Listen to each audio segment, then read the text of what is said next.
Hindi pa tayo uuwi. Masyado pa maaga. Hindi rin kita ihahatid hanggat hindi pa kita pinagsasawaan. Aray, nasasaktan ako. Bitiwan mo ako. Tulungan niyo ako. Huwag ka nang pumalag. Wala namang makakarinig at tutulong sa'yo dito eh. Manahimik ka na lang, Teresa. Huwag kang magsusumbong dahil sisiguruhin ko na hindi mo na makikita pa ang anak mo o sisiguruhin ko na palalayasin ko kayo sa bahay na yon. Manggagancho, walang utang na loob. Naririnig niyo ba ang sarili niyo? Hindi porke mahirap kami ay tatrato niyo kami ng ganito. Nandito kami bilang tao na humihingi ng tulong para mabigyan ng hustisya ang kahayupang ginawa niya sa nanay ko. Hindi niyo ba nakikita ang mga pasa at sugat niya? Tingnan niyo, mga bulag ba kayo? Ha? Tandaan niyo ito. Lahat kayo. May araw din kayong lahat sa akin. Hayop ka? Sino ka ba talaga? Mapapatay kita! Taon 2009, si Quijor. Isang araw, bandang 4:00 ng hapon, kasabay ng manakanakang pagpatak ng ulan na sinasabayan pa ng malalakas na kulog at kidlat, ay ang walang humpay na pagmamakaawa ni Teresa sa kanyang asawa. Hawak ni Romeo ang kanyang bag at nakayakap naman sa paa nito ang naninikluhod na kanyang kinakasama. Nag-iiyakan din ang 2 batang lalaki na nasa edad 7 at 5 taong gulang pa lamang. Romeo, maawa ka. Huwag mo kaming iiwan ng mga bata. Kailangan ka namin. Kailangan ka ng mga anak mo. Tama na, Teresa. Bitiwan mo nga ako. Patawarin mo ako. Sinubukan ko namang mahalin ka, kaya lang sa ngayon ay sigurado na ako sa nararamdaman ko. Paano mo nagawa sa akin to? Hayop ka. Wala kang kwentang ama. Hindi ka man lang naawa sa mga bata. Sa loob ng maraming taon, ginamit mo lamang ako. Kung si Lisa talaga ang mahal mo, sana hindi mo na lamang ako pinaasa. Sana hindi mo ako binuntis na hayop ka. Napakasama mo. Pero ano naman ang magagawa ko, hindi ba? Anong magagawa ko kung sa simula't sapul ay ipinanganak ka na walang konsensya? Sige, umalis ka. Umalis ka na at huwag ka na magpapakita pa. Ito ang tatandaan mo, Romeo. Hindi ka magiging masaya. Isinusumpa ko. Pagbabayaran mo ang lahat ng ito. Wala akong pakialam sa sasabihin mo, Teresa. Tapos na tayo. Pagkalabas ni Romeo ng bahay, walang kasing bilis na tumakbo at sumunod ang panganay nilang anak na lalaki. Tatay! Huwag mo kaming iwan, tatay! Tatay! Pumasok ka sa loob ng bahay. Hindi mo pa nakikita ang umuulan? Kalimutan mo na may tatay ka. Sige na! Tatay! Tay! Anak, tama na. Halika na. Wala na tayong magagawa pa. Tuluyan niya na tayong iniwan. Bakit niya tayo iniwan, nanay? Hindi niya ba tayo mahal? Hindi na babalik si tatay? Saan po siya pupunta, nay? Wala nang maisagot pa si Teresa sa sunod-sunod na tanong ng kanyang panganay na anak kay Romeo. Patuloy sa paghagulgol sa gitna ng malakas na buhos ng ulan habang mahigpit na nakayakap ang bata sa kanyang ina. Hindi mapigilan ni Teresa ang pagdaloy ng luha sa kanyang mga mata habang nakikitang nasasaktan sa nangyari ang kanyang mga anak. Pinupunasan niya ang basang katawan ng bata dahil sa ulan at pagkatapos ay pinalitan niya yon ng damit. Ramdam niya ang dobleng sakit na nadadama ng 2 batang naguguluhan pa rin sa mga nangyayari. Nung mga oras na yon, mas nanaig ang takot na kanyang nararamdaman kung paano gagampanan ng mag-isa ang responsibilidad na iniwan sa kanya ni Romeo.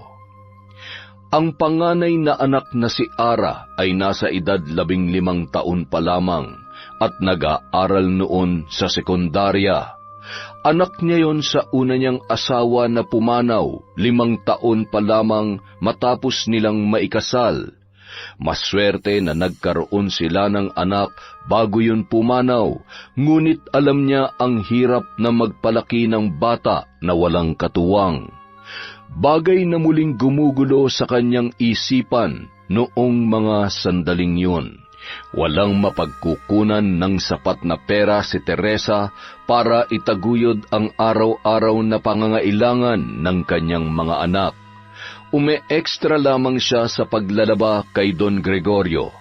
Yun din ang may-ari ng lumang bahay na kanilang tinitirhan. Mula kasi na magloko si Romeo ay hindi na sila nakapagbayad ng upa sa bahay na kanilang inuupahan, kaya naman pinalayas sila ng may-ari noon. Nagmabuting loob na tinulungan sila ng matandang mayaman na si Don Gregorio, kaya sila ay pinatira sa nasabing bahay. Matapos mabihisan ni Teresa ang anak, tumungo siya sa kusina at binuksan ang lalagyan nila ng bigas. Lalo lamang siyang napahagulgol nang makita ang kakarampot na laman ng kanilang bigasan. Nadatnan siya ni Ara sa ganoong sitwasyon na nanggaling pa sa sentro. Pinagbabantay kasi yon ng tindahan ng kanyang guro kapag araw ng Sabado at Linggo. Nay, nandito na po ako. May dala po akong bigas at... Oh, bakit umiyak kayo? Totoy? Bunso? Ano nangyari? Nasaan si nanay? Umalis si tatay, ate. Iniwan niya na tayo. Lumayas na siya at hindi na siya babalik pa. Naku, huwag na kayong umiyak. Nandito naman kami ni nanay diba? Mahal na mahal namin kayo at hindi namin kayo pababayaan. Sandali lang at ilalagay ko muna tong mga dala-dala kong pagkain sa kusina. Nagugutom na ba kayo? Opo, ate. Gutom na po kami. O siya, sige. Magluluto muna ako, ha? Nakangiti, ngunit may kurot sa puso ni Ara na makita sa ganong kalagayan ang kanyang mga kapatid. Tumalikod at napabuntong hininga siya nang makita ang basang bahagi ng kanilang sala mula sa tumutulong sira-sirang bubong. Dumiretso sa kusina at nadatnan ang kanyang nanay Teresa na nakatulala habang hawak ang pantakal ng kanilang bigas. Nay, okay lang po ba kayo? Ako na po dyan. Umupo po muna kayo. Ay, tubig. Gusto niyo po ba ng tubig? Sandali lang po, ha? Heto po, Nay. Uminom po muna kayo ng tubig. Salamat, anak. Totoo po ba? Umuwi kanina si tatay at... Huwag na lang natin pag-usapan. Okay lang ba kung ikaw na munang mag-asikaso dito sa kusina? Masakit kasi ang ulo ko. Iidlip lang muna ako, anak. Ilang gabi na rin kasi akong hindi makatulog na maayos.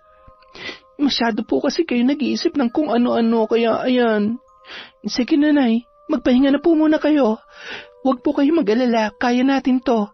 Basta magpakatatag lang po kayo at kailangan namin kayo ng mga kapatid ko. Wala naman po tayong magagawa kundi tanggapin at magpatuloy na lamang sa buhay. Ay, huwag kayo mag-alala. Kapag nakapagtapos na ako ng pag-aaral, sisiguruhin ko na bibigyan ko kayo ng magandang buhay, Nay. Salamat, anak. Napakaswerte ko dahil may anak akong katulad mo. Mahal na mahal ko kayo ng mga kapatid mo. Yan ang palagi ninyong tatandaan. Mahigpit na yakap na lamang ang itinugon ni Ara sa kanyang ina, bago yun tumalikod at muling tumulo ang mga luha. Huwag kayong mag-alala. Balang araw ay magiging maayos din ang lahat. May dahilan kung bakit kailangan pagdaanan natin ang lahat ng ito. Basta ako, hanggat kaya ko, hanggat humihinga ako, mayroong pag-asa. Ako ang aahon sa pamilya natin sa kahirapan, Nay. Abalang naglinis ng buong bahay habang nagluluto ng hapunan ang dalaga. Pagkatapos ay ginising niya na ang mga nakatulog niya ring kapatid, katabi ng kanilang ina. Totoy, bunso, bangon na. Nakaluto na si ate. Nay, kain na po tayo. Sige lamang anak, kumain na kayo. Hindi pa ako nagugutom. Sigurado po ba kayo? Baka hindi pa po kayo kumakain mula kanina, ha? Siya, titirhan na lamang po namin kayo ng pagkain. Ang kulit mo naman. Busog nga ako, di ba? Kumain na kayo. At pwede ba? Huwag kang maingay. Ang sakit-sakit na nga ng ulo ko eh. Sige po. Halina kayo, Totoy, bunso. Ano bang nangyayari kay nanay? Para ngayon ko lamang siya nakitang ganon.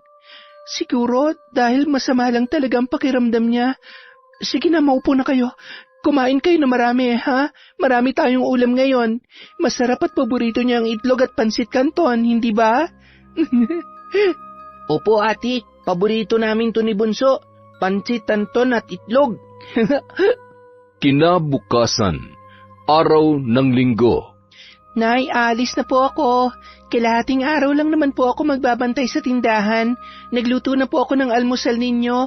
Kumain na lamang po kayo at kagabi pa kayo hindi kumakain. Sige na. Salamat anak. Aalis din ako mamaya at maglalabada ako. Masakit pa rin ang ulo ko at katawan. Kung hindi po kaya ng katawan ninyo, ako na lamang po maglalaba mamaya pag uwi ko, Nay. Hindi na anak. Ako na. Mag-iingat ka, ha? Nakangiti at hinimas-himas pa ang buhok ng dalawa niyang kapatid, na noon ay mahimbing pa ring natutulog bago tuluyang umalis si Ara. Bandang 9:00 ng umaga, matapos paliguan ang dalawang bata, ay hinainan na yon ng pagkain ng kanilang ina. Mga anak, dito lang kayo sa bahay. Maglalabada lang si nanay, ha? Huwag kayong aalis ng bahay. Totoy, ikaw na ang bahala sa kapatid mo, ha? Opo, Nay. Matagal po ba kayo? Si ate po, uuwi po ba siya kaagad? Mamayang tanghali ay uuwi na ang ate Ara ninyo. Basta dito lang kayo sa loob ng bahay maglaro. Naiintindihan niyo ba si nanay? Opo, Nay. Nagpatuloy sa pagkain ang dalawang bata. Malungkot namang tinitigan ni Teresa ang muka ng kanyang mga anak bago siya tuluyang umalis. Nang makarating siya sa mansyon ni Don Gregorio, ay agad na iniabot sa kanya ng isang kasambahay ang kanyang mga lalabhan sa araw na yon. Habang naglalaba, ay nataon namang pumanhik si Don Gregorio sa may labahan para iabot ang ilang uniforme na ginagamit niya sa kanyang opisina. Nakasuot lamang yon ng manipis na shorts at walang damit pantaas. Teresa, makikisuyo nga ako nitong mga uniforme ko. Unahin mo muna at ingatan mo, ha? Kayo po pala, Don Gregorio. Magandang umaga ho. Akin na ho. Ako na po ang bahala dyan. Ayos ka lang ba? Mukhang namumugto yung mga mata mo, Kumusta naman ang paninirahan nyo sa lumang bahay? Kumusta kayo ng mga anak mo? Umuwi na ba si Romeo? Ayos lang naman po kami ng mga bata. Si Romeo po, wala na po siya. Tuluyan na pong sumakabilang bahay. Hayaan mo na. Ganyan talaga ang buhay. Malas niya dahil nagawa niyang ipagpalit ang isang butihing may bahay na tulad mo. Napakasipag mo at higit sa lahat ay maganda ka. Kung may kailangan kayo ng mga bata, magsabi ka lamang. Huwag kang mahihiyang lumapit sa akin, ha? Sir, nakahanda na po ang almusal niyo sa mesa. Hinihintay na po kayo ng apo ninyo. Siya, sige. Mag-almusal na rin kayo. Teresa, tumayo ka muna rin at mahirap magtrabaho na walang laman ng tiyan. Nag-almusal na ho ako bago ko umalis sa bahay. Maraming salamat na lamang po. Isang malagkit na tingin, kasabay ng matamis na ngiti ang namutawi sa muka ni Don Gregorio bago yun tuluyang umalis. Napansin naman yon ng matandang katulong, sabay na pailing-iling. Teresa, ayusin mo nga yung damit mo at sa susunod ay huwag ka magsusuot ng manipis na bestida dahil masyadong mainit sa mata, ha? Oh, pasensya na ho. Wala naman ho sigurong problema dahil tayo-tayo lang naman ho ang nandito. Hindi ko naman po inaasahan na magagawi rito si Don Gregorio. Ay basta, maigi na nag-iingat. Teresa, huwag mo sanang mamasamain. Huwag ka masyadong magtitiwala sa mga tao sa paligid mo. Kahit pa alam ko na malaki ang pangangailangan mo, huwag mong hayaan na... Mila, pakisuyo naman itong paboritong ulam ng apo ko. Ay, sandali lang ho. Nariyan na. O siya, dito na muna ako, ha? Napakibit balikat na lamang si Teresa na animoy naguguluhan sa mga sinabi ng matandang katulong. Matagal nang naninilbihan ang matandang dalagang kasambahay sa pamilya ni Don Gregorio. Mula nang maliit pa lamang ang mga anak ng kilalang Don na noon ay nagsisipagtrabaho na sa ibang bansa at may kanya-kanya ng maayos na buhay. Ang tanging kasama na lamang nito sa mansyon ay ang kanyang pinakamamahal na apo sa bunso niyang anak. Nagpatuloy sa paglalaba si Teresa na magulo pa rin ang isipan at mabigat pa rin ang dibdib habang iniisip ang problema na kanyang pinagdaraanan. Muli na namang pumatak ang kanyang mga luha at idinadaan na lamang ang galit na kanyang nararamdaman sa pagkukusot ng mga damit na kanyang nilalabhan. Bandang 12:00 ng tanghali, sa gitna ng katirikan ng araw ay nagmamadaling naglalakad si Ara pauwi sa kanilang bahay. Nababatid niyang naiwan ang dalawa niyang kapatid sa kanilang bahay at hindi mawalang kabahan, lalo na't minsan mayroong kakulitan ang dalawang bata.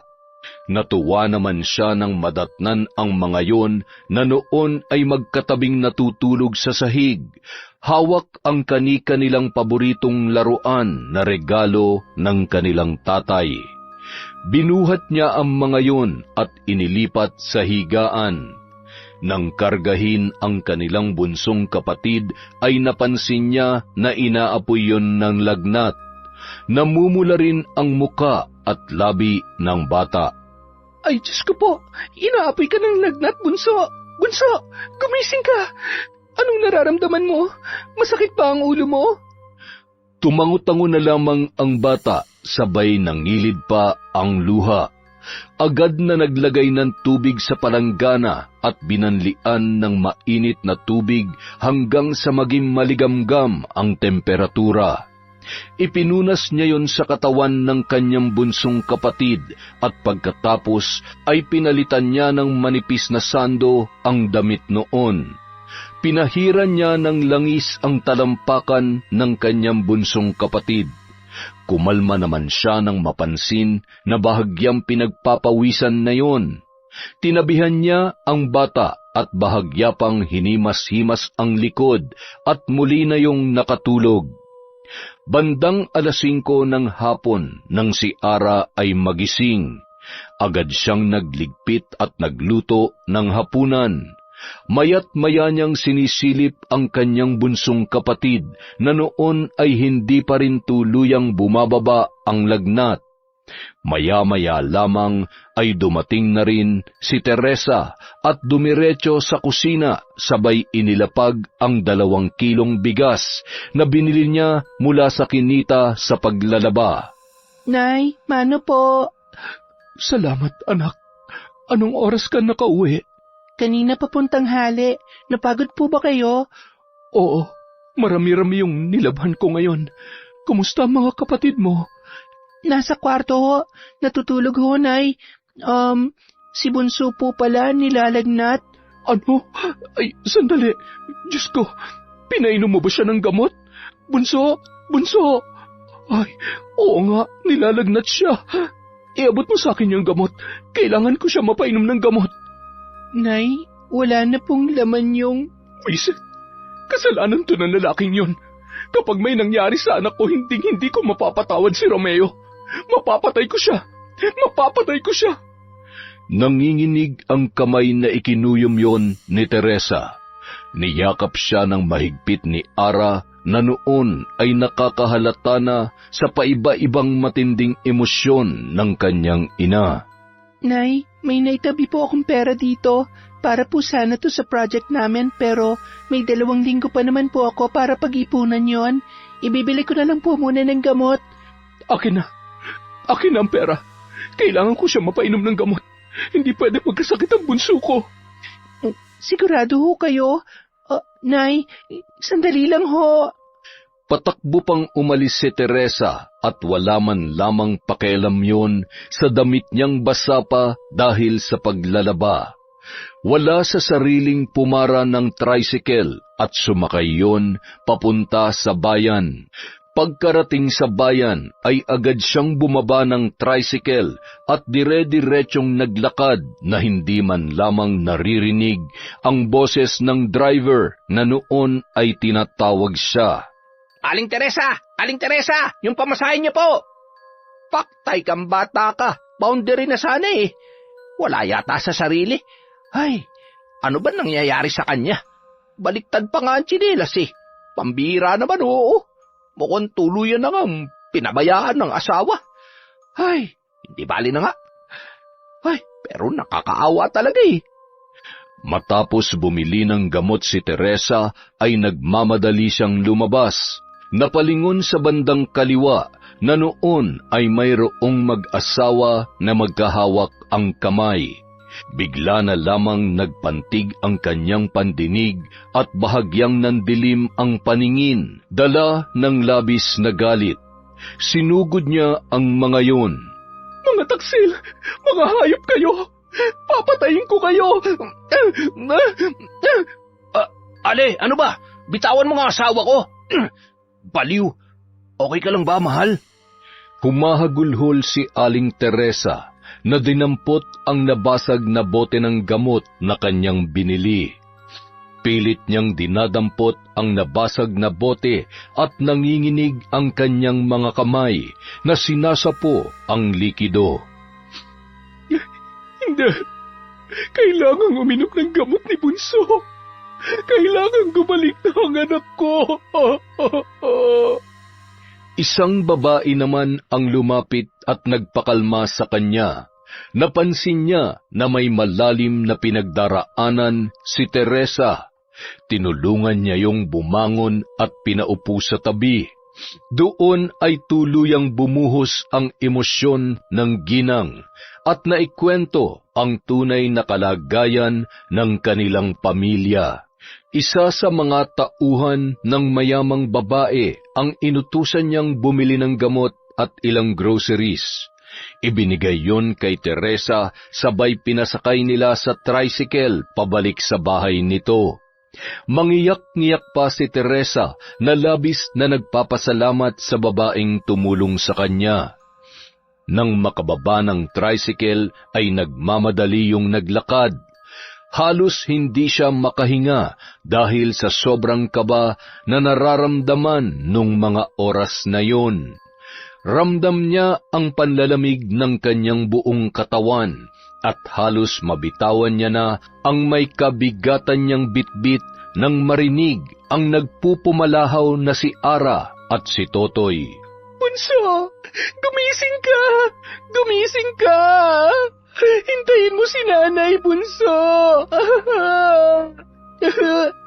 Bakit tayo niya nang gumising, ate? Ano pong nangyayari sa kanya? Bunso!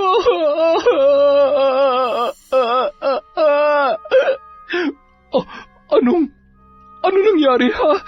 Kumuha ka ng kutsara, bilisan mo. Paiinumin ko siya ng gamot. Bunso, anak ko. Nandito na si Nanay. Marami akong pasalubong sa'yo. Anak, hindi mo ba ako naririnig? Magsalita ka. Kausapin mo ako. Ara, bilisan mo. Ano ba? Anak, huwag mong gawin sa akin to. Huwag mong iiwan si Nanay. Maawa ka naman sa akin. Hindi. Hindi ka pwedeng mamatay, anak ko. Nabalot ng kalungkutan at pagdadalamhati ang buong kabahayan. Makalipas ang 1 buwan, matapos mailibing ang bunsong anak ni Teresa, ay wala pa rin yon sa sariling katinuan. Madalas ay nakatulala at palakad-lakad sa kung saan-saan. Isang araw, Nay, wag ho kayong aalis ha. Masyado hong mainit sa labas. Tingnan niyo ho yung paa niyo, may mga sugat na. Totoy, bantayan mo muna si nanay ha, papasok lamang si ate. dahil sa mga nangyari, hindi na nakapagpatuloy pa sa pag-aaral si Totoy. Pilit na lamang tinatapos ni Ara ang ilang linggo ng kanyang pasok. Pinagtitiisan niya rin ang pangungutya ng kanyang mga kamag-aral dahil sa kondisyon ng kanyang inang si Teresa. Iskolar sa pribadong paaralan kung saan nag-aaral si Ara dahil sa matalino yon at masipag sa kanyang pag-aaral. Lagi itong nangunguna sa klase kaya naman wala siyang binabayaran. Ang apo ni Don Gregorio na si Yuan ang isa sa mga kalaban niya sa kanilang klase. Mayabang at madalas ay pinag-iinitan ang kanyang mga kamag-aral. Isa na sa kanyang mga binibiktima ay si Ara. Uy, sa wakas pumasok ka na, Pango. May exam pa naman tayo ngayon. Nag-aaral ka ba? Naku, paano pag bumagsak ka? Ha? Saan ka na pupulutin yan? Wala ka namang pambayad ng tuition. Wala na nga ata kayong makain eh. Sa pagkakaalam ko, kung hindi dahil sa lolo ko, hindi maipalilibing na maayos yung namatay mong kapatid. Tapos, yung labandera naming may sayad, nanay mo pala yun? Classmates, nakita nyo na ba nanay nito, ha? Yung nanay niyang aning-aning, palakad-lakad at... sabihin mo ng kahit na ano sa akin, pero hindi ko hayaan na kutsain mo ang nanay ko. Wala kang alam, kaya atiko mo yung bibig mo kung ayaw mong basagin ko yung pagmumukha mo. Ang yabang mo ah, asal kalye ka pala eh. Ang lakas ng loob mo na itulak ako. Alam mo ba kung saan ka pupulutin? Baka nakakalimutan mo, ultimo bahay na tinitirhan nyo ay pag-aari ng lolo ko. Kaya matuto kang lumugar. Pareho lang kayo ng nanay mo, baliw. Sabi lang manahimik ka. Sa sobrang lakas ng suntok ni Ara, ay pumutok ang nguso at tumulo ang dugo sa ilong ng binatilyo. Nakakuyom ang palad at nagngingit-ngit sa galit na susugurin pa sana ang noon ay nakaupo at umiiyak ng si Yuan dahil sa matinding takot sa dugo. Sakto namang dumating ang kanilang mestra at ipinadala sa klinik si Yuan at agad namang pinapunta sa guidance office ang dalaga. Nagpaliwanag siya sa kung anong totoong nangyari at kung bakit niya nagawa yun kay Yuan.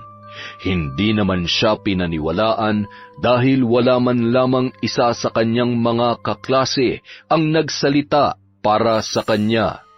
Bagkus ay pinagkaisahan pa siya ng mga yon.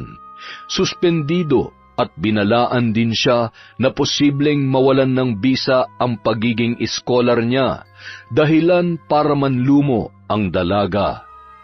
Wala sa sarili na umuwi at hindi mapigilan ang pagpatak ng kanyang luha dahil sa isang iglap ay tila gumuho ang kanyang pangarap na makapagtapos sa pag-aaral.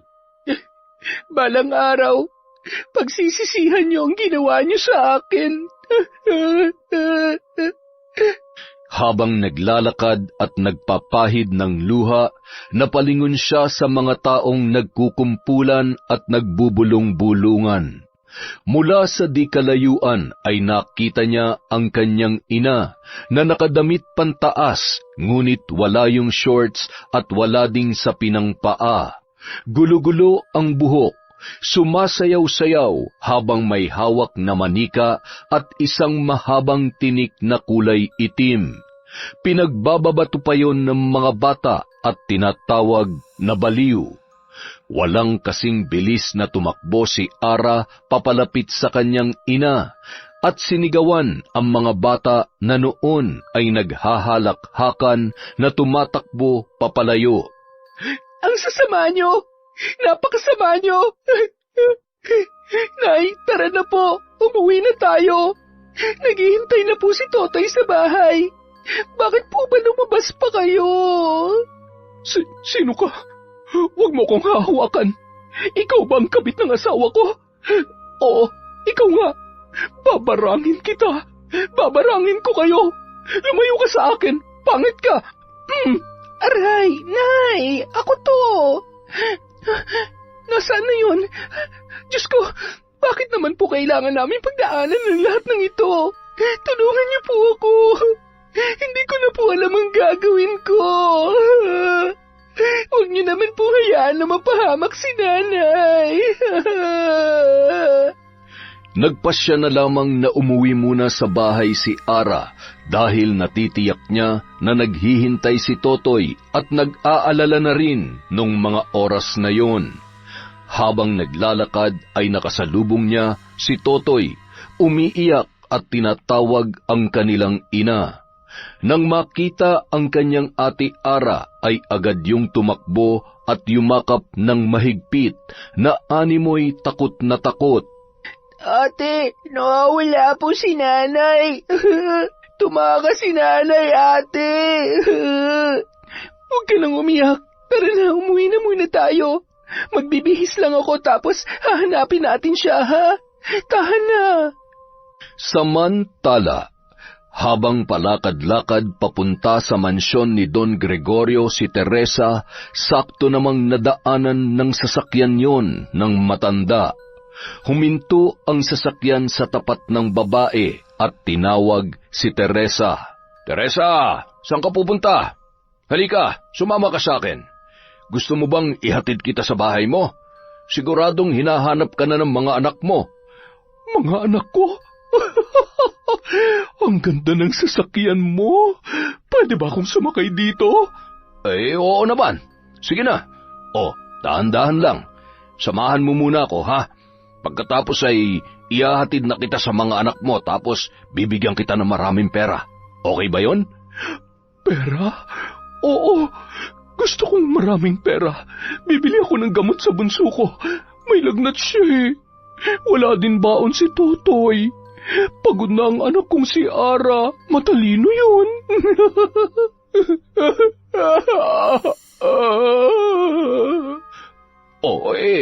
Bakit ka umiiyak? Kasi iniwan ako ni Romeo.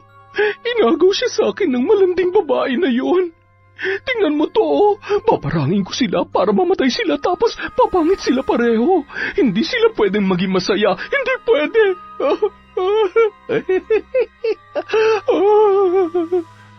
Huwag ka na magalit. Kalimutan mo na yung asawa mo. Gusto mo bang mamasyal? Ipapasyal mo ko, Don Gregorio? Ay, salamat po. Ang bait-bait niyo talaga. Matutuwa ang mga anak ko. Pero wag mong sasabihin kahit kanino na mamamasyal tayo, ha? Wag mong sasabihin na ako ang kasama mo. Magtatampo ko. Ha? Hindi. Hindi ko sasabihin. Saan tayo mamamasyal? Maganda ba doon? Oo naman. Sobrang maganda at siguradong kapag nandun na tayo, makakalimutan mo ang lahat ng problema mo. Pumapalakpak pa at pakanta-kanta si Teresa habang sila ay nasa biyahe. Dinala yon ni Don Gregorio sa isang bahay na nasa karatig lalawigan lamang. Doon niya dinadala ang ilang mga babaeng natitipuhan niya at katulad ni Teresa, walang laban at sa gabing yun ay gagawin niya ring biktima. Wow! Ang ganda-ganda naman ng bahay mo, Don Gregorio. Ay, maraming alikabok. Gusto niyo po linisan ko tapos... Ay, bakit niyo po ako hinahalikan? Magagalit ang asawa ko. Teresa, wala nang asawa mo. Kaya ngayong gabi, kalimutan mo muna siya. Hindi ba't niloko ka niya at pinagpalit sa iba? Kaya kung ako sa'yo, kalimutan mo na yon. Mabuti pa sumunod ka sa akin. Bibigyan kita ng mas magagandang damit. Ang dumi-dumi na ng katawan mo. Siguro kung saan-saan ka na naman nagpunta kanina. Maligo ka muna, ha? Nang inabot ni Don Gregorio ang isang magandang damit mula sa isang aparador, ay tuwang-tuwa naman si Teresa. Agad yung tumungo sa banyo at naligo na animoy bata na naglalaro. Nang tawagin yon ng matanda ay agad naman nang nagbanlaw at lumabas, suot ang kulay puting bestida. Napakaganda mo, Teresa. Alam mo bang ang tagal ko nang hinihintay ang pagkakataong ito? Sa wakas ay mapapasakin ka na rin. Bakit mo isinasara ang pinto? Kailangan ko nang umuwi. Baka umiiyak na si Bunso. Ihatid mo na ako. Hindi pa tayo uuwi. Masyado pa maaga. Hindi rin kita ihahatid hanggat hindi pa kita napagsasawaan. Aray, nasasaktan ako. Bitiwan mo ako. Tulungan niyo ako. Huwag ka nang pumalag. Wala namang makakarinig at tutulong sa iyo dito. Manahimik ka na lang, Teresa. Huwag na huwag ka magsusumbong dahil sisiguruhin ko na hindi mo na makikita pa ang mga anak mo. O di kaya naman, palalayasin ko kayo sa bahay na yon. Ayoko. Bitiwan mo ako. Huwag, maawa ka. Aray ko, lintik kang. Bakit mo ako kinagat, ha?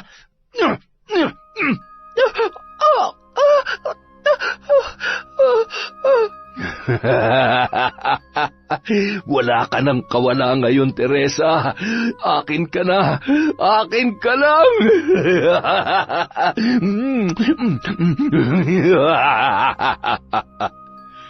Nang gabing yon, ay pinagsawaan ni Don Gregorio ang katawan ng kaawa-awang si Teresa. Habang pinagsasamantalahan ay patuloy din niyang sinasaktan ang babae. Puno ng pasa ang katawan, maging ang muka nito. Nawalan ng malay dahil sa labis na takot at panghihina dahil sa pangahalay ng walang awang matanda. Nang isakay niya sa kotse si Teresa ay wala pa ring malay.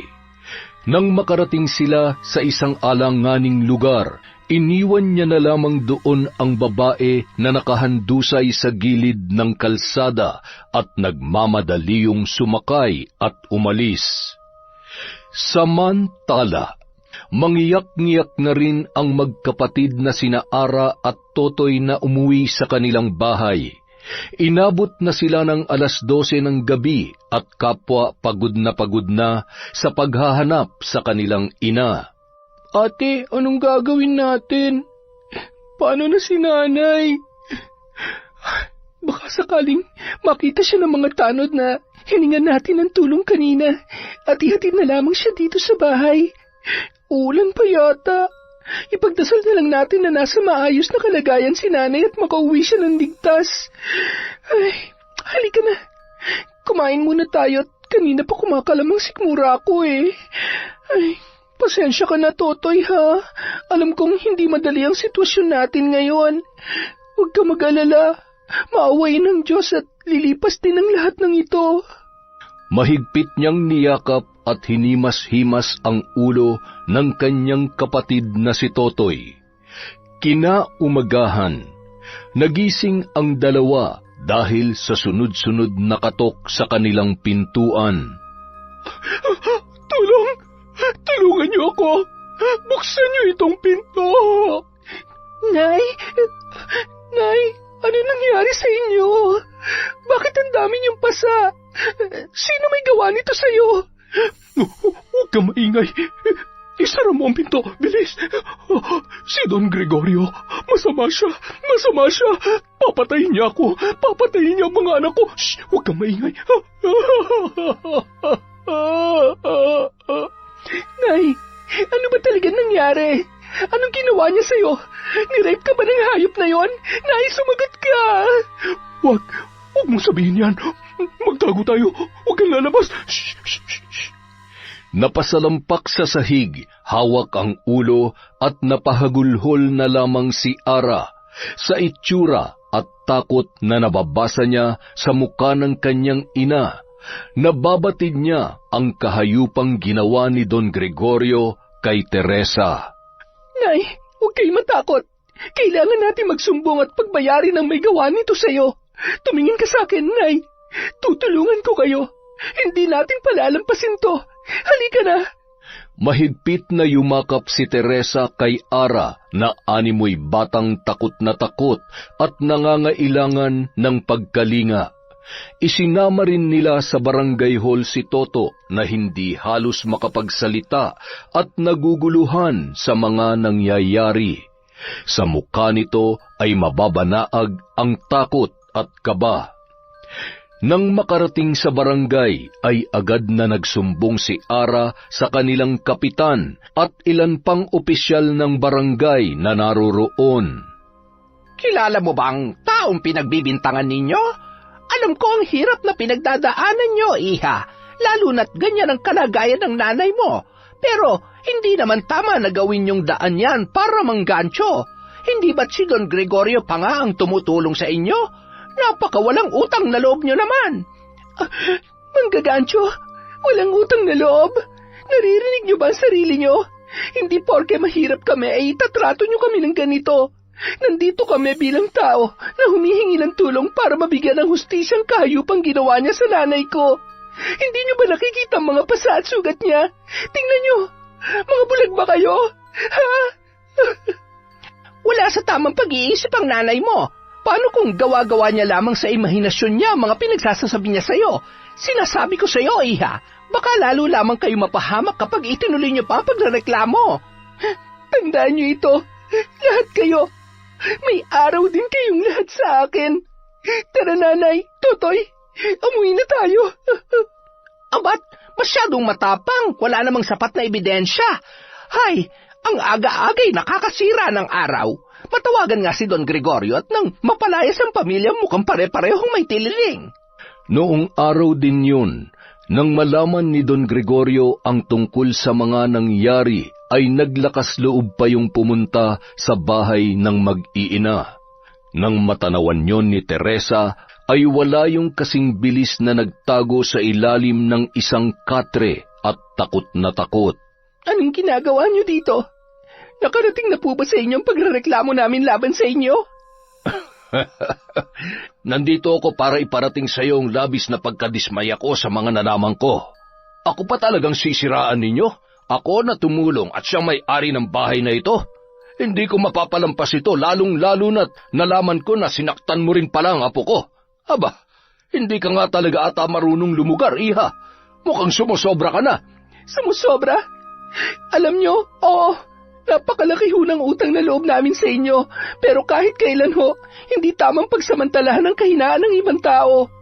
Oo, wala ho sa tamang pag-iisip ang nanay ko, pero alam ko rin po na nagsasabi siya ng totoo. Wala ho kaming laban sa inyo, dahil mahirap lang kami, at dahil mahirap kami, lahat ng mga taga rito mapapaniwala nyo sa kasinungalingan nyo.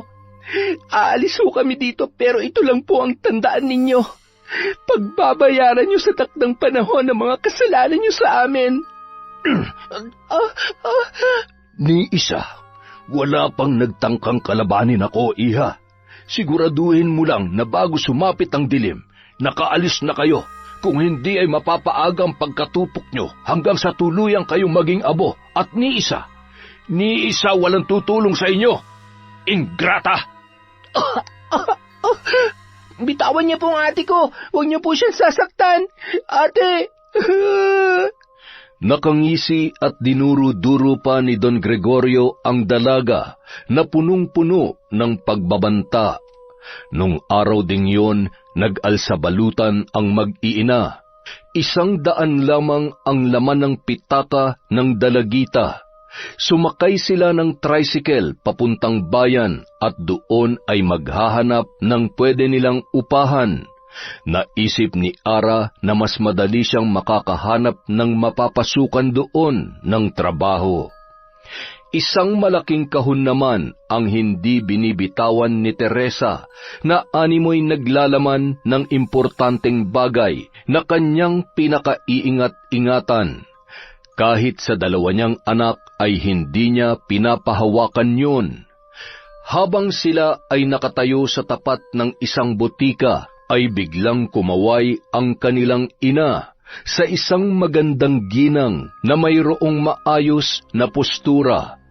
Tumakbo si Teresa at mahigpit na yumakap doon, na labis namang ikinagulat ni Ara, kaya nagmamadali siyang sinundan yun. Nako, pasensya na po kayo. Ikaw bang panganay niyang anak? Ikaw ba si Ara? Anong nangyari sa nanay mo? Bakit ang dami niyang pasa? Ho? Kilala niyo ho ang nanay ko? Siya ang tumulong sa akin. Magandang babae at mabait. Bumili siya ng gamot ni Bunso at maraming pagkain. Wala na si Bunso. Patay na siya. Nandun na siya sa langit, kaya malungkot na si nanay. Wala na yung ikinalulungkot ko. Diyos ko, nakakaawa naman. Ay, teka, bakit kayo nandito at bakit ang dami niyong dalang damit? Saan kayo pupunta? Ang totoo po niyan, hindi ko pa po alam. Pinalayas ho kami ni Don Gregorio, yung may-ari ho ng bahay na tinutuluyan namin. Si Don Gregorio? Wala pa rin palang puso ang hayop na yon. Siguradong may ginawa na naman siyang kademonyohan. Magagabi na't delikado kung maghahanap pa kayo na matutuluyan. Sa kondisyon ng nanay mo ay mahihirapan ka lang. Sumama na lamang kayo sa akin. Huwag kayong matakot. Hindi ako katulad ni Don Gregorio. Sa tingin ko ay kailangan natin ang tulong ng isa't isa, iha. Sumakay kayo sa sasakyan ko. Sa bahay na lamang natin pag-usapan ang lahat. Hindi pa rin makapaniwala si Ara na sa pagkakataong yun ay tila ba isang himala na may taong tutulong sa kanila. Para sa ikabubuti ng kanyang ina at kapatid ay hindi siya tumanggi, lalo na't nararamdaman niya ang kabutihang loob at intensyon ng ginang. Matapos maghapunan ay pinainom ni Miranda ng pampatulog si Teresa upang maging kalmado at makapagpahinga ng maayos. Pagkatapos ay seryoso nilang pinag-usapan ni Ara ang mga nangyari. Napakahayop talaga ng lalaking yon. Tumanda na't lahat-lahat ay mapagsamantala't manyakis pa rin. Dati akong empleyado sa kumpanyang pagmamay-ari ng kanilang pamilya. Dalaga pa ako noon. Ay, isa rin ako sa maraming biktima ng kababuyan niya. Wala lang akong kakayahang lumaban noon, kaya mas pinili kong manahimik at magpakalayo-layo na lamang. Pero hinding-hindi ko makakalimutan kung paano niya binaboy ang pagkababae ko. Kinasusuklaman ko siya. Hinding-hindi ko rin po siya mapapatawad sa ginawa niya kay nanay. Babalikan ko siya. Sila ng apo niya, pareho silang demonyo. Huwag ka mag-alala. Tutulungan kita, Ara. Tutulungan kita sa paraan na kaya at alam ko. Kailangan nating maging maingat. Kaya paghahandaan natin ang lahat. Kailangan sa muli niyong paghaharap, may laban ka na at ikaw naman ang titingalain nila. Isasama ko kayo sa Maynila at kailangan din nating maipagamot ang nanay mo. Matalino ka, hindi ba? Gagamitin mo yan para maisagawa ang ating plano at higit sa lahat, mabago mo ang takbo ng buhay ninyo. Marami ka pang dapat matutunan para alam mo kung paano lalaruin ng ating mga kalaban. Isang bagong muka at pangalan nang noon ay nangangarap na dalaginding na nawalan na ng pag-asang makapagtapos ang nakapagtapos sa isang sikat na universidad sa Maynila. Matalino, matapang at isa na ring mayamang negosyante. Gamit ang apelyido ng asawa ni Miranda, kinilala na siya ng ginang bilang tunay na anak. Sa tindig at kagandahan ng bago niyang muka ay walang sinumang makakaalam sa masalimuot na pinagdaanan niya sa nakaraan. Makalipas ang 5 taon, muling bumalik sa probinsya ang dalaga at sa pagkakataong yun ay handa na siyang maningil at pagbayarin ang mga taong nagkasala sa kanila. Sa isang silid, hawak niya ang kahon na pagmamay-ari ng kanyang ina. Matagal niya ring inaral kung paano gagamitin ang mga nilalaman noon. Mas nadagdagan pa ang kanyang kaalaman sa tulong ng isang mahusay na mambabarang na binayaran niya upang masigurong matagumpay niyang maisasagawa ang pambabarang. Inilapag niya ang kagamitan at sinigurong nakasara ang pinto ng kanyang kwarto. Isang malaking bungo na may iba't ibang nakasulat na orasyon ang nasa loob noon. Sinindihan niya ang isang pulang kandila na simbolo ng galit at pasakit na ipararanas niya sa taong kanyang babarangin sa gabing yun. Nakangisi niyang pinagmamasdan ang naglalagablab na apoy ng kandila. Sinimulan niyang bigkasin ang mga kakaibang salita habang pinapatakan ang bungo. Katulad ng buhay ng mga babaeng sinira at pinagsamantalahan mo, unti-unti mo ring mararamdaman ang pagguho ng mundo mo. Unti-unti kang malalanta na parang mga pangarap na winasak mo. Mawawalan ka ng lakas katulad ng mga babaeng pinilit at walang awa mong sinaktan habang pinagsasamantalahan. Lahat ng meron ka ay mawawala sa'yo. Ako ang karma mo, Don Gregorio. Ako ang babaeng tatapos ng kahayupan mo. Ako ang puputol sa sungay mo. Babalik ako at ipaparanas ko sa iyo ang galit at sakit na pinaranas mo sa mga biktima mo. Malapit na ang iyong pagbagsak. Kukunin ko ang lahat sa iyo. Lahat-lahat, pati ang buhay mo. Kasabay ng mga halakhak ang sunod-sunod na katok ni Miranda sa pinto ng kwarto ni Lara. Lara, anak, buksan mo tong pinto. Kailangan kong iligpit ang mga to. Hindi pwedeng malaman ni Mami yung tungkol dito. Matapos iligpit ang gamit at mag-spray ng pabango sa kanyang kwarto, nagmamadali niyang binuksan ang pintuan noon. Ano ba't amoy? Nagsindi ka ba ng kandila at naligo ka ba ng pabango? At saka, bakit parang pawis na pawis ka? Sira bang aircon mo? Wala ho ito. Doon na lang po tayo sa sala mag-usap. May importante po ba kayong sasabihin sa akin? Wala naman. Gusto ko lang makasiguro kung handa ka na ba talagang humarap ulit sa apo ni Don Gregorio? Oo naman po. Sobrang tagal na nating pinagplanuhan ng lahat ng to, Mami. Kaya sa tulong ng mambabarang na nakausap ko, may sasagawa na natin ng matagumpay ang plano ko. Siya. Malaki ang tiwala ko sa iyo, Lara. Pero mag-iingat ka, ha? Huwag ka magpapatalo sa bugso ng galit na nararamdaman mo sa mga hayop na yon. Kailangan manatiling kalmado ka at wala silang malalaman tungkol sa iyo hanggat hindi mo pa napapabagsak ang mga yon. Makalipas ang isang buwan, habang nasa biyahe si Juan di kalayuan pabalik sa kanilang mansyon, bigla na lamang nawalan ng hangin ang 2 gulong ng kanyang sasakyan. Ay, buisit! Kung kailan naman nagmamadali tsaka pa nasiraan.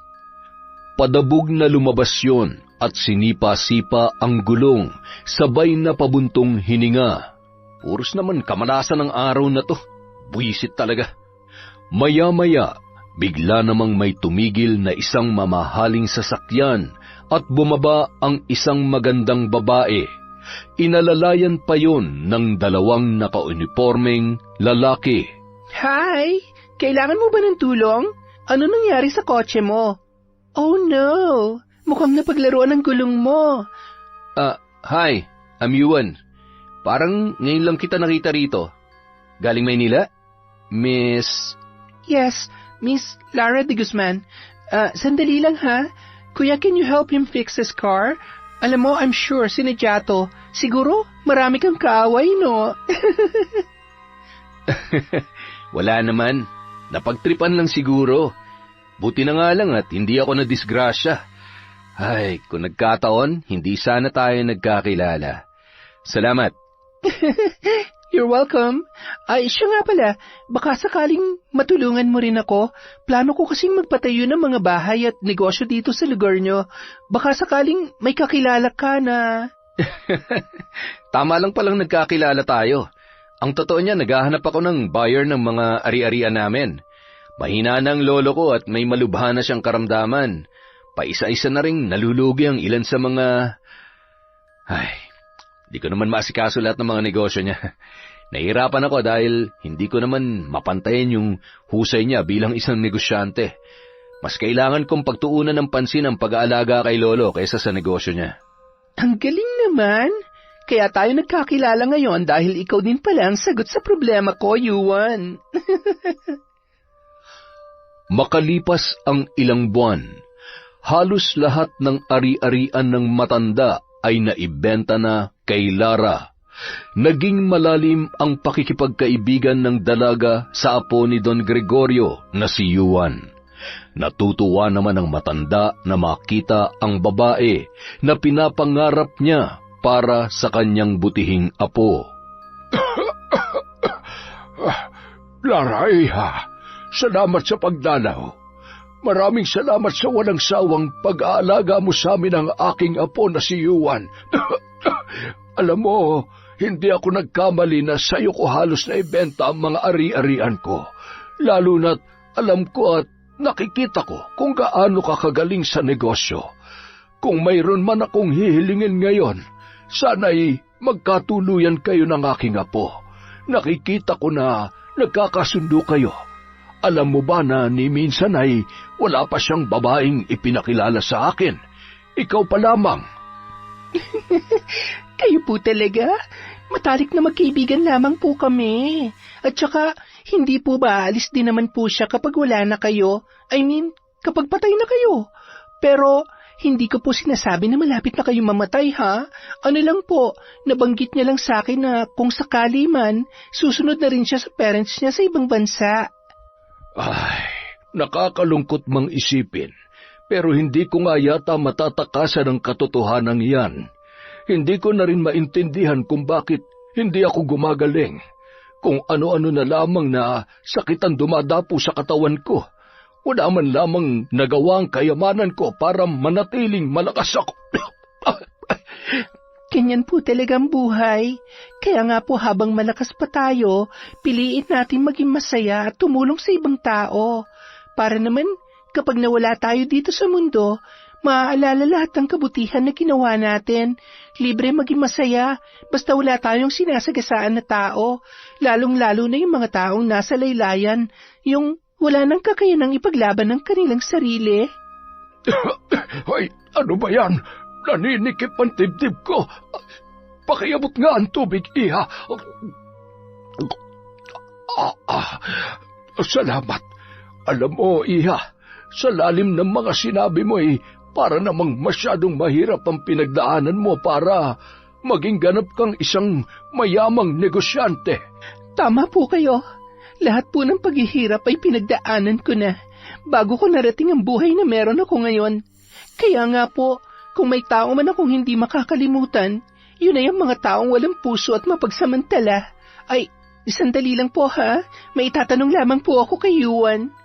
Ngumiti pa ng matamis ang dalaga bago tuluyang lumabas sa kwarto ng matanda.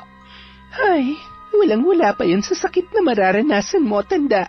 Siyempre, gusto ko munang masaksihan kung paano ka luluha kapag nawala ang pinakamamahal mong apo.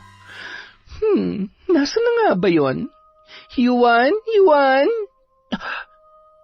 Sinong babaeng kausap niya? Umiiyak ang babae. Ang sabi niya kay Yuan ay kailangan nitong panagutan ang batang kanyang dinadala.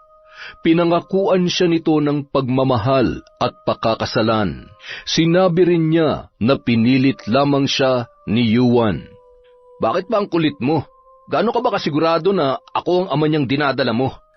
Ay nako, lasing ako noon. Lasing tayo pareho, kaya imposible. Alam mo, mas mabuti pa, ipalaglag mo na lang yan eh. Isa pa, hindi ka ang babaeng pinapangarap ko. Magkaka-girlfriend na ako at siyang gusto ko at mahal ko. Sige na, malis ka na. Kung kailangan mo ng pera, eto. Siguro naman sapat na yan para matapos na yung problema mo. Napaiyak na lamang ang babae at pinipilit si Yuan. Sabi niya hindi pera ang kanyang kailangan. Dahil sa mga narinig, itinulak siya ng malakas ng binata. Ang kulit mo naman eh. Umalis ka na nga. Yuan, hindi mo ba narinig ang sinabi niya? Anong klase kang lalaki, ha? Ganyan ka ba talaga? Ano pang itinatago mo? Sa mga nakita ko, hindi ikaw ang Yuan na nakilala ko. Isa kang monster. Ang pangit ng ugali mo. Miss, okay ka lang? Halika, sumama ka sa akin. Lara, wait. Let me explain. Wala kang dapat ipaliwanag. Wala ka nang kailangan sabihin pa dahil sa totoo lang, basang-basa na kita. Matagal ko nang alam kung anong klase kang tao. Nanatiling blanko at tila ba binuhusan ng malamig na tubig ang binata. Hindi niya maipaliwanag ang sakit na nararamdaman at pagkadismaya para sa kanyang sarili. Makalipas ang ilang linggo, nagulat na lamang si Yuan nang bigla siyang arestuhin ng mga pulis. Nakulong yun dahil sa sapat na ebidensya na ipinakita ni Lara at ng babaeng tinulungan niya. Nakunan kasi ng video ang pag-abot ng pera at pagpilit nito sa babae na ipalaglag ang bata na nasa kanyang sinapupunan. Walang katotohanan ng lahat ng yan. Kapag nakalabas ako rito, humanda ka sa akin. Ba't tarantado ka? Ikaw pa may gana magalit? Abusado! Mula sa di kalayuan, nakangising nagmamasid si Lara habang hinihintay ang babae. Alam ko namang kaya mo magpiyansa, pero wala nang masasarap pa sa pakiramdam na makita ka sa loob ng rehas. Ano kayang mararamdaman ng lolo mo ngayon? Ay... Matapos magpaalam ng babae at magpasalamat sa lahat ng tulong ni Lara, ay sakto namang tumawag si Don Gregorio sa kanya. Hello? Yes, Don Gregorio. Talaga ho? Kailan pa? Okay, sige po. Pupuntahan ko siya agad. Huwag na po kayo mag-alala, ako na pong bahala sa kanya. Babalitaan ko na lamang po kayo. Opo, bye! At bakit naman ako tutulong sa mga demonyong katulad nyo? Sisiguruhin ko na hindi ka na makakalabas ng buhay sa kulungan. Bye, bye, bye! Agad na bumiyahe ang dalaga at tumungo sa pinapagiba niyang mga bahay na nakatayo sa patatayuan niya ng panibagong bahay na paupahan. Hindi niyo ako mapapaalis dito! Maawa naman kayo! Ako ang kapitana rito! Wala kami mapupuntahan! Ipinangako ni Don Gregorio na habang buhay na kami maninirahan dito sa lupain niya, kaya... Excuse me? Si Don Gregorio po bang nagpatira sa inyo dito? Pues, gusto ko pong malaman nyo na ako na ang bagong nagmamay-ari ng kinatatayuan ng pabulok na bahay na ito at maging ng kinatatayuan mo. Binigyan ko na kayo ng maraming pagkakataon para umalis, pero nagmamatigas kayo. Sige, siraan nyo na yan. Hetong pera. Siguro naman sapat na yan para makahanap ka ng masisilungan. Mukhang lalakas pa naman ang ulan. Hindi ko kailangan yan. Ang sama-sama ng ugali mo. Okay, masama na kung masama. Pareho lang naman tayo, ex-kapitana. Ay, ang sarap sa pakiramdam. Sige, itapon at sunugin nyo na yung mga nabubulok na basura sa lupain ko. Akin na yung pera. Makonsensya ka sana sa ginagawa mo. Mukhang pera ka pa rin naman pala hanggang ngayon. Kunwari ka pa. Sabi ko naman sa'yo, ito na ang araw na ipinangako ko sa'yo. Pasalamat ka dahil may natitira pa akong katitig na awa para sa'yo at sa mga apo mo. Ay, makakaakyat pa kaya ako sa langit sa mga pinagagagawa ko? Ay. Bago umuwi sa kanilang bahay, dinaanan niya pa si Yuan sa kulungan. Anong ginagawa mo dito? Sabihin mo nga sa akin ng totoo. May kinalaman ka ba sa nangyayari? Ano bang ginawa ko sa iyo para gawin mo sa akin to? Bakit mas pinili mong tulungan ng babaeng yun kaysa sa akin? Kaibigan mo ako at anak ng putya. Minahal kita. Minahal? Talaga ba, Yuan? Bakit? Dahil higit na mas maganda ako kaysa dun sa babaeng inabandona mo? O dahil mas mayaman ako? Ano? At saka anong karapatan mong kwestiyonin ang pagtulong ko sa kanya? Alam mo, kahit naging kaibigan man kita, hindi pa rin ako papanig sa baluktot mong utak. Wala kang kwenta. Mula nun hanggang ngayon, hindi ka pa rin talaga nagbabago. Sadyang napakatulis pa rin ang sungay mo. Hindi ko makakalimutan ang lahat ng ginawa mo sa akin noon. At lalong-lalo na ang panghahalay ng lolo mo sa nanay ko. Hayop ka? Sino ka ba talaga? Mapapatay kita. Mapapatay? Oops, nakakatakot ka naman, Yuan. Kaya lang sisiguruhin ko na mauna kang mamatay. Bye! Bumalik ka rito! Magbabayad ka! Ay, ang tanga-tanga ko talaga. Kinagabihan. Katulad ng mga babaeng ginawa mong katatawanan at pinaglaruan, babalutin ng pagkabahala ang iyong isipan. Mananakit ang iyong sandata na animoy minamartilyo. Palulubugin ko yung tiyan mo katulad ng mga binuntis mo at tinakbuhan. Ipinagmamalaki mo yung kagwapuhan mo at magandang katawan mo, pues mas gagawin kitang pangit para maranasan mo kung anong pakiramdam ng nilalait. At yung katawan mo, tutubuan ng galis at manunuyot na parang matanda ang iyong balat. Kamumuhian mo ang sarili mo at pandidirihan ka ng bawat taong makakakita sa'yo. Samantala. Ang sakit ng ulo ko. Ang tenga ko. Tumigil kayo. Ang ingay. Parang nabibiyak ang ulo ko. Tulong! Tulungan niyo ako. Hindi ko na kaya. Aray! Lintik na pakaingay mo Nasisiraan ka na ba ng ulo? Patahimikin niyo nga tong hinayupak na to. Bakit nagkakaganyan yan? Ay, kadiri ang itsura.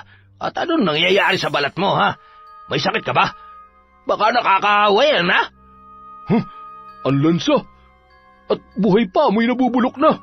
Boss, ilabas niyo na to! Ilibing niyo na! Amoy na agdas na Tama na. Maawa kayo. Tumigil kayo.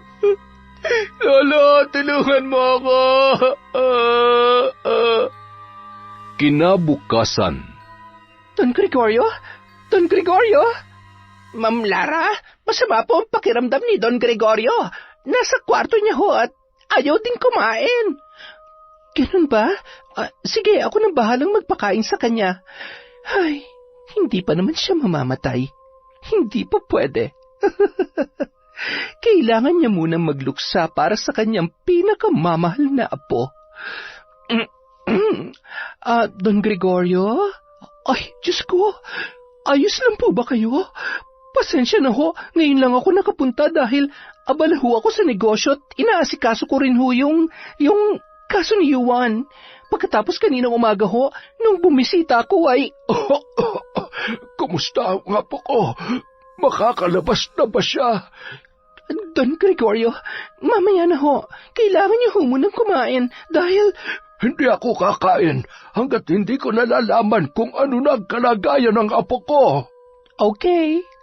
Ay, ang totoo po niyan ay nagpunta po ako rito para ipaalam sa inyong nangyari sa apo ninyo. Wala na po siya. Patay na si Yuan. Ano? Hindi totoo yan. Hindi papatay ang apo ko. Kailangan ko siya makita. Kailangan ako ng apo ko. Nakikiramay ho ako. Nakakalungkot man ang isipin dahil biglaan na nangyari. Maging ang nakasaksi sa pagkamatay niya kagabi ay hindi makapaniwala, Don Gregorio. Huwag po kayo mag-alala. Tutulungan ko po kayo para maisaayos ang bangkay niya. Yuan, apo ko. Kawawa ka naman. Akalain mong apo mo lang pala ang kahinaan mo. Ngayon, wala kang magawa para sa apo mo. Kung sa bagay, pinalaki mo nga siyang walang modo at respeto sa mga babae.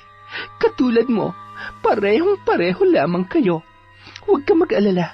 Pasasaan ba't magkakasama rin kayo ni Yuan? Sa ngayon, kapit lang tanda. May malaki pa kasi akong sorpresa na inihanda para sa'yo. Labis namang ikinalungkot ng mga magulang ni Yuan ang nangyari sa kanilang anak, ni hindi man lamang nila naihatid sa huling hantungan ang binata. Hindi na kasi sila nagkaroon pa ng pagkakataon na umuwi ng Pilipinas, lalo na't agad namang ipinalibing yon ng kanyang lolo. Mula nang mailibing ang binata, lalong nanghina ang katawan ni Don Gregorio at araw-araw ay hinihiling niya na sana ay matapos na ang lungkot na kanyang nararamdaman. Palala ng palala ang kanyang kondisyon. Iisa na lamang nakatulong ang nagtsatsagang mag-alaga sa matanda. Bukod sa mahirap alagaan ay pinandidirihan na yon dahil sa dami ng sugat na nasa kanyang katawan. Sa gabi ay hindi naman yon makatulog at nagpupumalahaw sa sakit ng iba't ibang parte ng kanyang katawan na hindi niya maintindihan. Naririnig mo ba ako? Kunin mo yung kutsilyo. Bilisan mo. Ha? Don Gregorio, ano ang gagawin niyo sa kutsilyo? Hindi mo ba nakikita? Hirap na ako sa sakit ko. Yung mga anak ko, wala naman silang pakialam sa akin. Mas mabuti pang mamatay na lamang ako. Pagod na ako. Hindi ko na kaya. Sundin mo ang pinag-uutos ko, parang awa mo na. Ay, Don Gregorio, huwag niyong pangunahan ng Diyos. May dahilan pa ho kung bakit nabubuhay pa kayo. Baka ho may mga... Sandali lamang po, may tumatawag sa labas. Baka nandyan si Ma'am Lara. Tao po. Magandang araw po. Ay, sino ka? Anong ginagawa mo dito? Ay, teka, kilala kita. Ikaw nga ba yan, Teresa? Ay, Diyos ko, bakit napakaganda mo na? Anong ginagawa mo rito? Kung mamarapatin ninyo, gusto ko sana makausap ng maayos si Don Gregorio. Gusto ko lamang humingi ng tawad at magpasalamat sa lahat ng kabutihan niya. Nagdala rin ako ng prutas dahil nabalitaan ko na meron siyang sakit. Ay, sige, tumungo ka na lamang sa kwarto niya at dadalhin ko ito sa kusina at ipaghahanda kita na maiinom. Ay, nako, marami kang ikukwento sa akin. Mukhang mayaman ka na at, ay, napakaganda mo pa rin. Nakangising pumasok si Teresa sa loob ng kwarto ng matanda na noon ay patuloy pa rin sa pagdaing sa kanyang nararamdaman. Napatigil yon nang makita ang babaeng nakatayo sa may pintuan at unti-unting naglalakad papalapit sa kanyang higaan. Teresa, anong ginagawa mo dito? Bakit? Hindi ka ba masaya na makita ko? Buhay na buhay, malakas, at nasa katinoan. Hindi na ako baliw na kaya mong utuin at pagsamantalahan. Anong ibig mong sabihin? Hindi ko alam ang sinasabi mo. Sinungaling. Tumanda at nangangabulok ka na't lahat-lahat. Hindi ka pa rin nagsasabi ng totoo. Ayan, tingnan mo ang sarili mo. Bunga na yan ang lahat ng kahayupan mo. Wala kang karapatang sabihin sa akin yan. Kahit bali-baliktarin mo ang mundo, hindi mo pa rin mababayaran ang mga naitulong ko sa inyo. Hindi ka sigurado dyan sa mga sinasabi mo. Wala kang alam, tanda. Para malaman mo, hindi na tayo magkapantay sa estado ng buhay ngayon. Talagang hindi. Dahil isa kang hampas lupa. Hampas lupa? Noon yun. Hindi na ngayon. Sa totoo lang, mas mayaman at mas marami na akong ari-arian kesa sayo. Hindi mo alam, lahat ng meron ka noon ay pag-aari na namin. At ang tanging natitira na lamang sayo ay pabulok mo ng mansyon na kasing bulok at dumi ng pagkatao mo. Ano ibig mo sabihin? Paano nangyaring napasayo ang yaman na meron ako, ha? Hulaan mo. Hayop ka! Mapapatay kita! Nahihirapan akong huminga! Tulungan mo ako!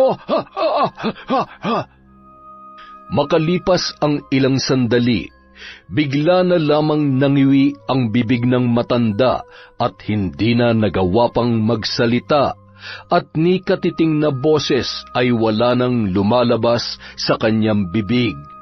Iniwan niya sa ganoong kalagayan si Don Gregorio at sinundan sa kusina ang katulong. Naging abala sila sa pagkakwentuhan hanggang sa nagpaalam na yon. Sakay ng magarang sasakyan, tumigil sila sa tapat ng isang simbahan. Manong, sandali lamang po. Hintayin niyo na lamang ako dito. Maluha-luha siyang pumasok sa loob habang inaalala ang pinagdaanan niya at ng kanyang mga anak. Lumuhod yun at taimtim na nagdasal at nagpasalamat. Sa kabilang banda, pagpasok ng katulong sa kwarto ng matanda ay laking gulat na lamang niya nang makita ang nag-aagaw buhay na si Don Gregorio. Nangingitim na ang labi noon at mga kuko, hanggang sa tuluyan na yung nawalan ng buhay. Agad na tinawagan ng katulong si Lara dahil hindi niya alam kung ano ang kanyang gagawin. Pasensya na ho, nasa Maynila po kasi ako ngayon. Marami po akong inaasikaso. Nakakalungkot naman po na hindi ko man lamang siya makikita sa huling pagkakataon. Tawagan niyo po ang mga anak niya. Babay po. Ay, natapos na din ang kasamaan mo. Bayad ka na sa mga utang mo. Ay. Ate, ang lalim naman ang iniisip mo. Ano yan, ha? Nasan pala si nanay? Hindi ba delikado na magpagala-gala siya? Baka mamaya makita siya ng mga tauhan ni Don Gregorio? Huwag ka mag-alala. Wala na yon. Patay na. We, seryoso ba, ate? Bakit? Kailan pa? Huwag na nga natin pag-usapan yon. Basta, sa ngayon, ligtas tayo, masaya, at wala namang aapi sa atin. Mahal na mahal ko kayo ni nanay. Salamat, ate, ha. Alam mo kung hindi dahil sa'yo, sigurado naging palaboy na tayo. Isa pa, baka hindi na gumaling si nanay sa sakit niya kung nagkataon. Ay, sobrang nagpapasalamat ako kay Mami Miranda. Siya nagbigay sa atin ng pagkakataon na magbagong buhay at lumaban. Namimiss ko na rin siya. Parang nasanay na ako na dalawa talaga ang nanay natin. Sana makasama rin tayo sa susunod na pamamasyal niya sa ibang bansa, no? Oo naman. Huwag ka mag-alala. Sa susunod na taon, ipapasyal ko kayo ni nanay kahit saan niyo pa gusto. Sa kabilang banda, habang naglalakad si Teresa papunta sa sakayan, aksidente niyang nasagi ang isang lalaki. Aray! Ano ba naman ho at... Oh, Teresa? Ikaw ba yan? Excuse me. Hindi kita kilala. Nagmamadali ako. Ay, sandali. Nasaan ang mga anak natin? Kasama mo ba sila? Malalaki na ba sila? Ang kapal na mukha mo para magtanong. Bakit? Kailan ka pa nagkaroon ng pakialam sa mga anak mo? Ano? Tinubuan ka ng konsensya? Itatak mo dyan sa maliit mong utak na wala kang karapatang tawagin silang anak dahil hindi ka marunong magpakaama. Teresa, sandali. Patawarin mo na ako. Hindi ko yun sinasadya. Kung may babalik ko lang ang... Tumigil ka na. Wala nang silbi pa kahit lumuhod ka at lumuha pa ng dugo. Hindi mo alam ang hirap at sakit na pinagdaanan ko. Pero huwag ka mag-alala. Napatawad na kita, Romeo. Pero matagal na rin kitang binura sa buhay namin. Kung nakukonsensya ka sa ginawa mo, siguro nga yan na ang karma mo. Habang buhay mong pagsisisihan ang mga pagkakamali mo at pag-iwan mo sa amin noon. Diretso nang lumakad at sumakay ng sasakyan si Teresa. Hindi makapaniwala si Romeo kung paano nagbago ang buhay ng dati niyang kinakasama. Nanliit siya sa sarili at muling inusig ng konsensya, ngunit sa pagkakataong yun ay nababatid niya na malabo nang magkaroon pa siya ng ugnayan sa kanyang mga anak. Nang makarating sa bahay si Teresa, ay mahigpit niyang niyakap ang dalawa niyang anak. Okay lang po ba kayo, Nay? Umiyak po ba kayo? San po ba kasi kayo pumunta? Okay lamang ako, anak. Nakita ko ang Tatay Romeo mo kanina. Hinahanap niya kayo. Ay, sa susunod kasi huwag kayong aalis nang hindi niyo ako kasama. O di kaya si ate. Huwag niyo nang isipin pa yun. Kung nagawa natin mabuhay nang wala siya, lalo na ngayon, masaya na tayo kahit wala siya. Agad na pumasok sa kwarto si Teresa para magpahinga. Nagpalit siya ng damit hanggang sa gumulong ang kanyang butones sa ilalim ng kama ni Lara. Habang dinadampot niya yun, ay isang pamilyar na kahon ang tumambad sa kanyang muka. Kinuha at binuksan niya yun. Doon ay napagtanto niya na sa itsura ng mga gamit at dahil may ilang mga nadagdag, ay siguradong may gumagamit sa mga yun. Hawak ang kahon nang biglang pumasok si Lara. Nay, anong ginagawa niyo? Akin na yan. Anak, anong ginawa mo? Ginamit mo mga ito? Akala ko ba, ano ba talaga ang totoo? Bakit mo pinakailaman ang aklat at ang mga gamit ko sa pambabarang? Inay, hindi ko kailangan magpaliwanag. Isa pa, nakatulong naman ang mga yan para makapagiganti ako sa kanila. Anak, hindi mo naiintindihan. Alam mo ba kung bakit kahit gustong-gusto kong barangin ang tatay mo noon ay hindi ko magawa? Lara, may kapalit ang lahat. May katumbas na buhay ang pagyakap mo sa kasamaan. Paano kung... Ariko, Nay, ang sakit ng ulo ko. Totoy, tulungan mo ko. Ha? Ate, ano nangyayari sa kanya? Ate, kailangan natin siyang dalhin sa ospital, Nay. Huwag, hindi maaari. Hindi siya gagaling sa ospital. Kailangan natin ng albularyo na makakatulong upang tumiwalag siya sa itim na kapangyarihan na bumabalot sa kanya. Naguguluhan man si Totoy ng mga sandaling yun, ay minabuti niya na lamang na sumunod sa ipinag-uutos ng kanyang nanay Teresa. Binuhat niya ang kanyang ate Lara at agad na isinakay at pumunta sa isang kilalang albularyo.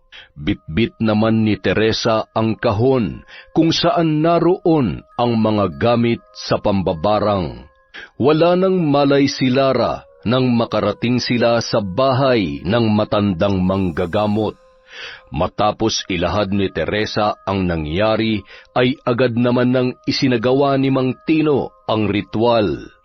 Mahirap talaga magpatalo sa galit. Marahil yun na nagtulak sa kanya na umanib sa kapangyarihang itim. Hindi ko maisa sa katuparan ng bagay na nais mo, Teresa, kung hindi aayon sa akin ang anak mo. Hanggat nananatili ang galit at sakit ng kanyang nakaraan at hindi pa siya handang talikuran ng lahat, hinding-hindi na siya makakawala sa bagsik ng itim na kapangyarihan. Masyadong malakas na ang ugnayan nila ng kanyang Diyos na sinasamba. Ngunit huwag ka mag-alala. Gagawin ko ang lahat ng aking makakaya. Magdasal tayo. Ipagdasal natin siya dahil kailangan natin ang gabay ng Panginoon.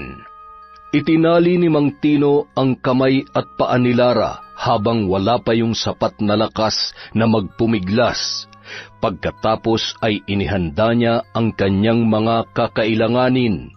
Ilang sandali pa ay nag-usal yon ng mga salita habang pinapahiran ng benditadong langis ang noo at pulso ng dalaga. Pakawalan niyo na siya sa ngalan ng Diyos amang makapangyarihan sa lahat. Bigyan mo ng liwanag ang puso't isipan ng dalagang ito. Sa tulong ng banal na tubig at kandilang itim, ilawan mo ang kanyang daan upang lisanin ang nakamamatay na kadiliman. Bigyan mo siya ng lakas upang bumangon sa nakalulunod at nakapanlilin lang na karunungan. Sa ngalan ng Ama, ng Anak at ng Espiritu Santo, palayain mo ang kanyang kaluluwa. Pakawalan niyo ako! Hindi niyo ako matatalo!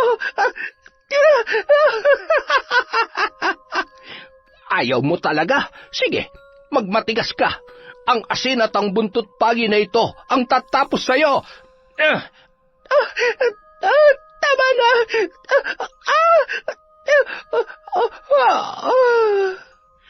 Isang itim na usok kasabay ng malakas na hangin ang noon ay kumawala sa katawan ng dalaga. Pawis na pawis, nanghihina at nagngingilid ang luha. Mahigpit yung niyakap ng kanyang ina habang hinahaplos ang buhok at pinapahid ang kanyang mga luha. Kailangan nating sunugin ang mga ito. Hanggat nakikita niya ang mga ito ay maaari pa rin siyang matalo ng tukso ng demonyo. Sinindihan ang mga gamit na yon, pati na rin ang aklat ng karunungan. Matapos maging abo ay binasbasan pa yon ng albularyo ng banal na tubig. Makalipas ang ilang sandali, kinalagan na nila ang dalaga mula sa mahigpit na pagkakatali at pinainom ng tubig na dinasalan ni Mang Tino. Agad namang nakaramdam si Lara ng lakas at ginhawa. Isuot mo ang kwintas na ito bilang proteksyon mo. Humingi ka ng kapatawaran sa Diyos at matuto ka rin magpatawad. Palayain mo ang sarili mo sa galit at sa iyong nakaraan, iha. Hayaan mong mamayani ang pagmamahal at kasiyahan sa pamamagitan ng pagtanggap mong muli sa buhay mo ng dakilang Diyos na makapangyarihan. Minsan kang naging biktima ng mga may masasamang loob, ngunit mahirap maging bilanggo ng galit at pagkamuhi. Ang demonyo ay hindi mapapagod na bigyan ka ng dahilan na gumawa ng masama. Hanggat nagpapatalo ka sa kanya, hinding-hindi mo mahahanap ang tunay na saya at kapayapaan sa iyong puso. Makalipas ang isang buwan, magkakasamang bumaba ng sasakyan ang mag-anak. Galing sila sa simbahan.